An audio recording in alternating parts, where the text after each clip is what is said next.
Hello, good morning my dear students. कैसे हो बेटा? I hope you all are fine. We had started to learn C language. What we had done, क्या कुछ कर लिया हमने सी लैंग्वेज में?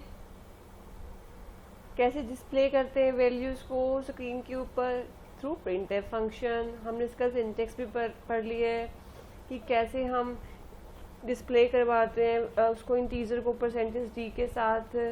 उसके बाद वेरिएबल्स क्या होते हैं, रूल्स क्या हैं वेरिएबल्स के, कीवर्ड्स क्या हैं, एडिशन कैसे करते हैं टू नंबर्स की। स्कैनफ भी हमने लास्ट टाइम किया था कि अगर यूज़र इनपुट देना चाहता है रन टाइम तो हम स्कैनफ फंक्शन का यूज़ करते हैं।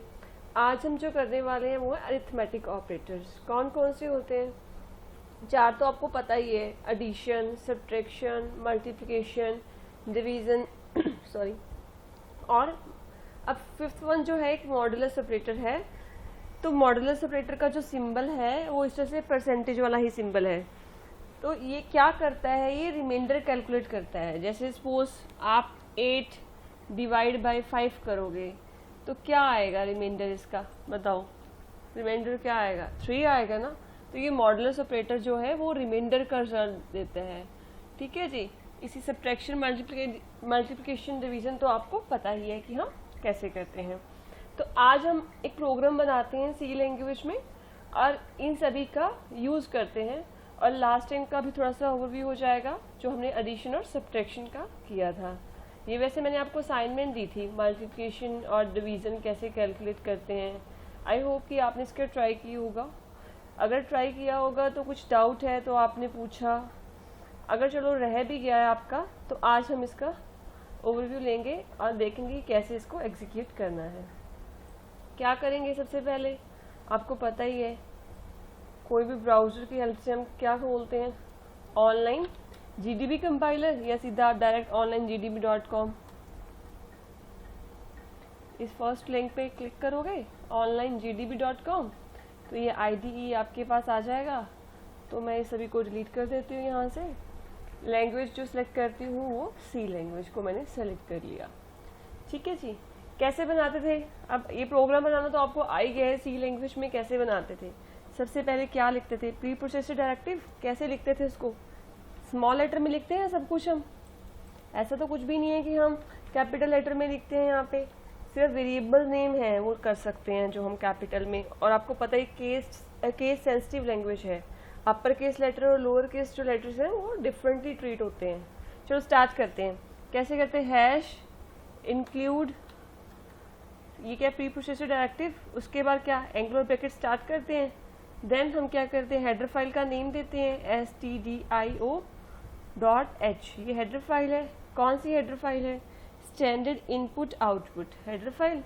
देन क्या करते हैं हम, जब भी हमने यहाँ पे परफॉर्म करना है कोई भी फंक्शन, कोई भी टास्क, तो एक मेन फंक्शन लेते हैं जिसकी रिटर्न टाइप हम वॉइड लेते हैं। Means this function will return कोई भी value, nothing will return nothing, means कोई भी वैल्यू रिटर्न नहीं करेगा। तो इस तरह से मेन फंक्शन, तो पहचान क्या है फंक्शन की, इस तरह से आप पैरेंथेसिस देते हो राउंड, देन कर्ली ब्रेसेस आपकी स्टार्ट हो जाती हैं। देन इसके बीच में आप क्या करते हो, अपना कोड लिखते हो जो भी आपने टास्क परफॉर्म करना है।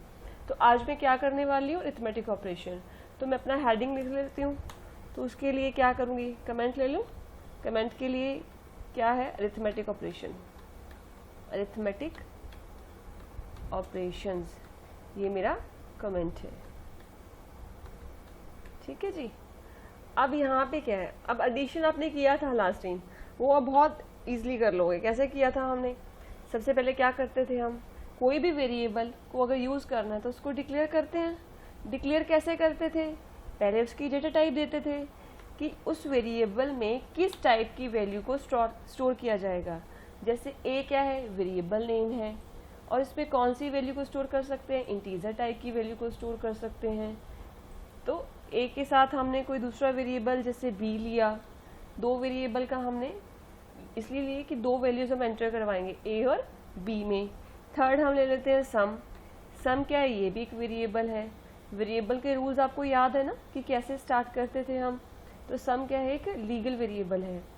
तो उसके बाद चलो अब एक बार सम करते हैं। ताकि आपको पीछे वाला रिवाइज भी हो जाए।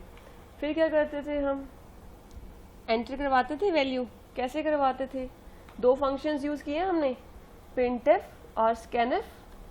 प्रिंटफ फंक्शन किस लिए यूज़ किया हमने, for taking input, for displaying the value. Printf function किस लिए यूज़ करते हैं, for displaying the values. And scanf function किस लिए लेते हैं, for taking input. Printf function कैसे लिखेंगे, एंटर वैल्यू ऑफ ए, तो एज इट इज ये आपके पास डिस्प्ले हो जाएगी line, printf enter value of A. Then क्या आप टर्मिनेट किससे करते हो, सेमी कॉलन से। यहाँ पे जो भी आप स्टेटमेंट्स लिखोगे, जो भी लाइंस लिखोगे, टर्मिनेट करोगे with the help of semicolon. Then scanner function किससे लेते हैं हम, for taking input. Input at run time means user देगा। तो कैसे करते थे, किस वेरिएबल में लेना चाहते हो, ए वेरिएबल में। तो मैंने आपको बताया था, सिंपली ए लिखोगे तो ये नहीं चलेगा। याद है ना वो कैसे कोरियर के थ्रू अगर आपने सामान मंगाना है तो आपको बताना होगा इसका एड्रेस क्या है। तो ए क्या है, जस्ट वेरिएबल नेम है, तो इसका एड्रेस कैसे करते हैं, इस एम्परसेंड सिंबल से इसके आगे डाल दो आप। और इसमें किस टाइप की वैल्यू होगी वो भी आपको डालना पड़ेगा। वो आप कैसे डालते थे, याद ही आपको, डबल कोट्स में आप परसेंटेज डी देते थे, तो comma then ampersand then A then semi colon. ठीक है जी। अब ए में इंटीजर टाइप की वैल्यू को हम स्टोर करवाएंगे। ए क्या है, वेरिएबल है, एम्परसेंड ए क्या है, इस एड्रेस क्या है इस वेरिएबल में जहाँ पे हमने ये वैल्यू को स्टोर करना है। देन क्या है, फिर printf enter value of B. अब आपको पता ना प्रिंटफ और स्कैनर फंक्शन कहाँ पे डिफाइन होते हैं, ये भी पता है ना, stdu.h स्टैंडर्ड इनपुट आउटपुट, इस हेडर फाइल में ये फंक्शन डिफाइन किए होते हैं, प्रिंटफ फंक्शन भी और ये स्कैनर फंक्शन भी। प्रिंटफ किस लिए है, फॉर आउटपुट, स्कैनर फंक्शन क्या है, इनपुट के लिए। देन स्कैनफ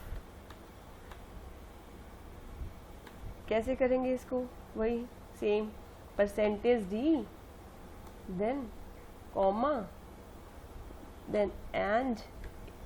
अब यहाँ पे बी की लेना है, इस बात का ध्यान रखना, बी वैल्यू में हम स्टोर करवाएंगे, बी वेरिएबल में बी की वैल्यू को स्टोर करवाएंगे। Then semi colon.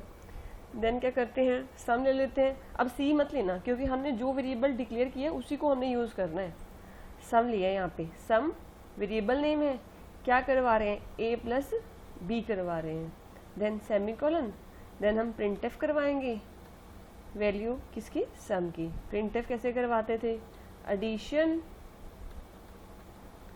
ऑफ, अगर फर्स्ट परसेंटेज डी हम किसके लिए ले रहे हैं, ए के लिए, एंड परसेंटेज डी ये किसके लिए ले रहे हैं, बी के लिए, इज क्या होगा, फिर परसेंटेज डी ये किसके लिए ले रहे हैं, सम के लिए। देन इसके बाद कॉमा ए कॉमा बी कॉमा सम। इस तरह से हमने फिर लास्ट में क्या करेंगे, टर्मिनेट करेंगे सेमी कॉलन से। तो addition of A and B क्या हो जाएगा, सम में आ जाएगी। इसको एग्जीक्यूट करके देखिए, चलो एक बार एग्जीक्यूट करते हैं। तो रन पे क्लिक करेंगे, कंपाइल हो रहा है हमारा programme.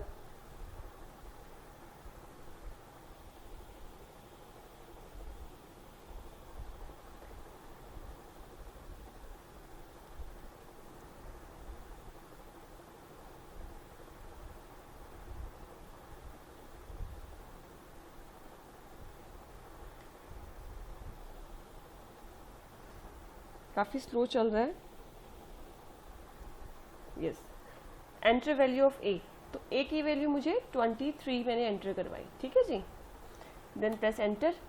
Enter value of B मैंने एंटर करवा दी 45। Then enter. Addition of 23 and 45 is 68। मेरे पास ये रिजल्ट आ गया है, ठीक है जी। अब एडिशन मैंने कर ली है, अब आपको क्लियर ही है, ए की वैल्यू एंटर करवाई, बी की वैल्यू एंटर करवाई, कैसे करवानी है वो भी आपको पता है, कैसे हमने वैल्यू को स्टोर करवाना है वो भी आपको पता है। क्या हुआ, ए की वैल्यू एंटर करवाई तो इस वेरिएबल का जो एड्रेस है यहाँ पे ए की वैल्यू स्टोर हो गई। उसको पता है इंटीजर टाइप क्या है, तो इंट यहाँ पे डिक्लेयर भी किया हुआ है और यहाँ पे भी बताया गया ये इंटीजर टाइप की वैल्यू को स्टोर करवाएगा। फिर बी में वैल्यू स्टोर करवाई, a प्लस बी जो सम किया तो वो कौन से वेरिएबल में स्टोर हुआ, सम में स्टोर हो गया।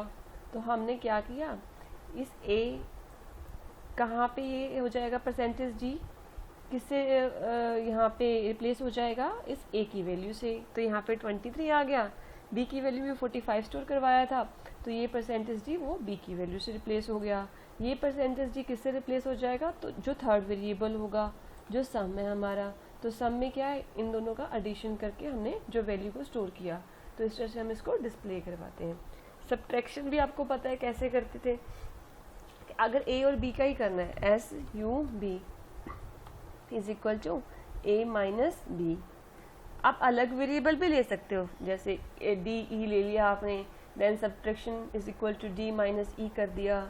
मल्टीप्लिकेशन के लिए मैं एम यू एल ले लेती हूँ वेरिएबल, a मल्टीप्लाई b कर लेती हूँ, a multiply then b semicolon.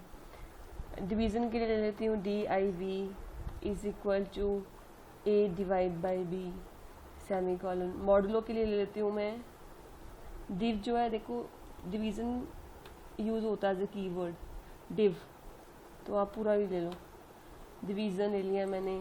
Then modulus के लिए एम ओ डी ले लेती हूँ is equal to a percentage b semicolon. तो प्रिंट एफ मैंने क्या किया, एडिशन करवाया। इसी तरह से आप फिर से लिखना चाहो तो फिर से लिख सकते हो, कॉपी पेस्ट करना चाहो तो कॉपी पेस्ट भी आप कर सकते हो। मैं इसको कॉपी कर लेती हूँ, कंट्रोल सी, यहाँ भी हो जाएगा control B, then enter, control B, control B. सबसे पहले आप क्या एडिशन करवाया, आप क्या करवाना चाहती हूँ, सब्ट्रैक्शन। आपको पता ही है, अभी ये परसेंटेज डी फर्स्ट किसके लिए रिप्लेस करेगा, ए के लिए, ये बी के लिए। यहाँ पे क्या आना चाहिए, कौन सा वेरिएबल ये है सब्ट्रैक्शन के लिए हम कहाँ पे स्टोर करवा रहे हैं, देखो a माइनस बी कौन से वेरिएबल में स्टोर हो रहा है, एस यू बी में। तो यहाँ पे क्या लेंगे, S U B. Then multiplication करेंगे,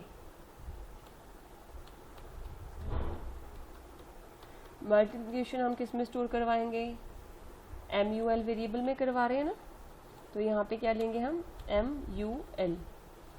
तो यहाँ पे उसके बाद डिवीज़न के लिए हम क्या ले रहे हैं, देन हमने क्या किया, डिवीज़न करना है।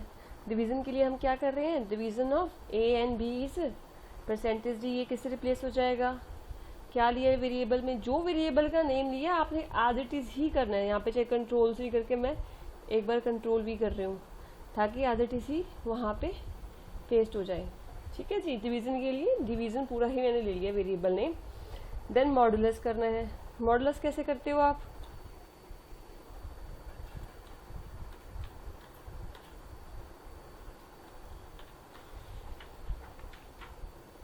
मॉडुलस के लिए आप क्या करते हो, मैंने बताया था ना मॉडुलस कैसे कैलकुलेट करते हो।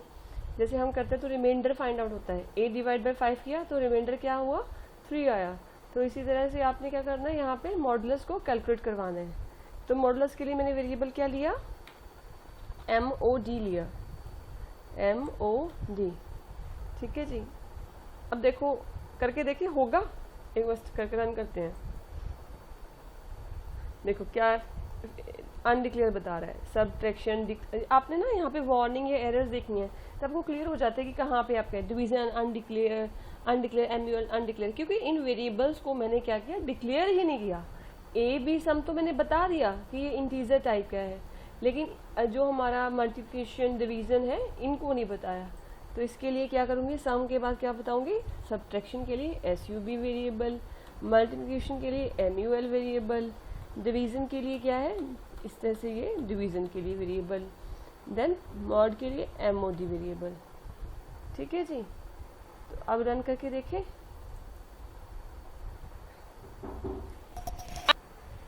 हाँ जी, क्या है, एंटर करना है वैल्यू ऑफ ए की वैल्यू मैंने यहाँ पे एंटर की 40 फॉर एग्जांपल, बी की वैल्यू एंटर की मैंने 6, तो प्रेस करो एंटर, देखते हैं क्या आता है। एडिशन 40 एंड 6 की क्या आ रही है, 46 आ रहा है।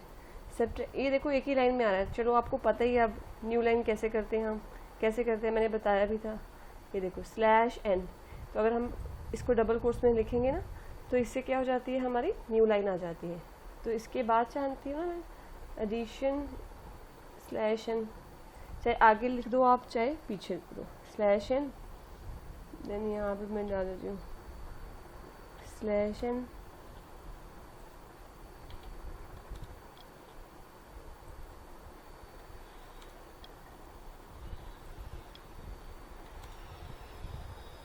रन करो।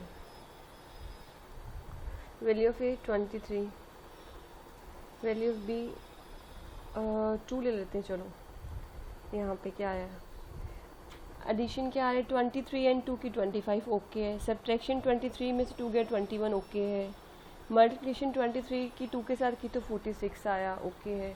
23 एंड 2 को अगर डिवाइड किया तो 11.5 कुछ आना चाहिए, राइट। तो यहाँ पे क्या 11 आ रहा है। अब ये डेसिमल नंबर नहीं ले रहा क्योंकि ये इंटीजर टाइप का डिक्लेयर किया है, तो अगर हम इसकी टाइप चेंज कर देंगे देन ये हमें देगा। तो कल हम यही स्टडी करेंगे कैसे डेटा टाइप हम चेंज करते हैं, फ्लोट डेटा टाइप कैसे लेंगे। चलो एक बार इंटीजर वैल्यू क्या है 11 है, मॉडुलस ऑफ 23 एंड 2 क्या है।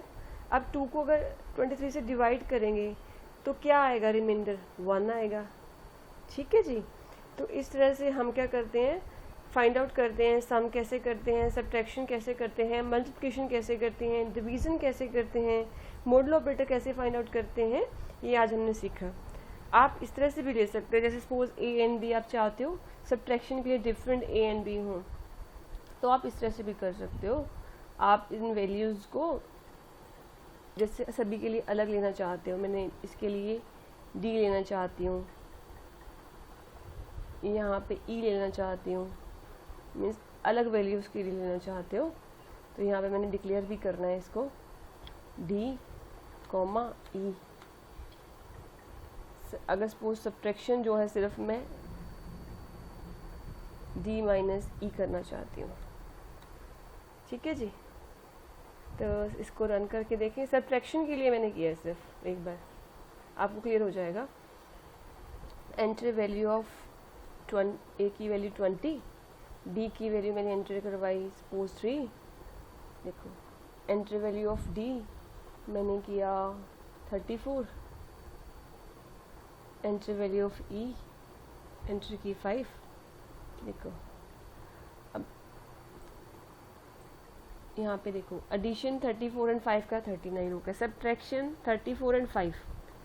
अब यहाँ पे देखो सही क्यों नहीं दे रहा, अब आपको पता ही है, यहाँ पे एंटर करवा रहे हो वैल्यू ए और बी की, वहाँ पे ले रहे हो डी एंड ई, यहाँ पे क्या करना है, हमने डी एंटर करना है, किस में स्टोर करवाना है, डी में, यहाँ पे किस में करवाना है, ई में, ठीक है जी। अब एग्जीक्यूट करके देखें, value of A 20, value of B suppose 2, value of D 10, value of E 5, then result देखो क्या आता है,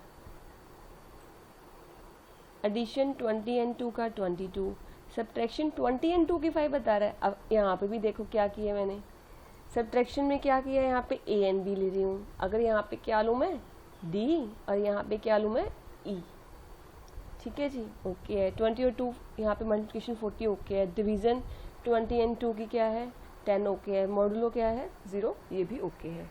अब फिर से रन करके देखो, 20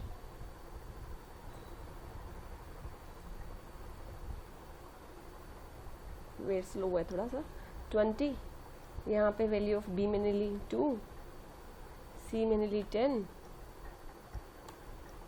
देन यहाँ पे क्या ली 5। अब देखो क्या बता रहा है, सब्ट्रैक्शन 10 एंड 5 इज़ 5 ओके है, 20 एंड 2, मतलब आप कंसेप्ट को समझ पाए होगे कि ऐसा नहीं है कि मुझे वही वेरिएबल्स पे लेना है। तो यहाँ पे अगर डी एंड ई ले रही हूँ, मल्टीप्लिकेशन के लिए एफ एंड जी भी ले सकती हूँ, डिवीज़न के लिए आई जे भी ले सकती हूँ। तो इस तरह से आपको यहाँ पे भी वेरिएबल्स चेंज करने होंगे, और यहाँ पे जो वैल्यू स्टोर करवा रहे हो किस वेरिएबल में करवा रहे हो, उस हिसाब से आपको आगे वैल्यू की आउटपुट आएगी, ठीक है जी। आई होप कि आपको समझ में आया होगा। अब आपने क्या करना है, इसी तरह से वेरिएबल चेंज करके करना है। जैसे मल्टीप्लिकेशन के लिए आप एफ और जी ले लो, डिवीज़न के लिए एच और आई ले लो, तो इस तरह से मॉडुलस के लिए आप के एल ले लो, तो डिफरेंट वेरिएबल्स पे आपने वर्क करना है और इस तरह से वैल्यूज़ को डिस्प्ले करवाना है। प्रैक्टिस करनी बहुत ज़रूरी है, इसकी प्रैक्टिस करनी है आपने अच्छे से। ठीक है जी, thank you so much, bye bye, take care.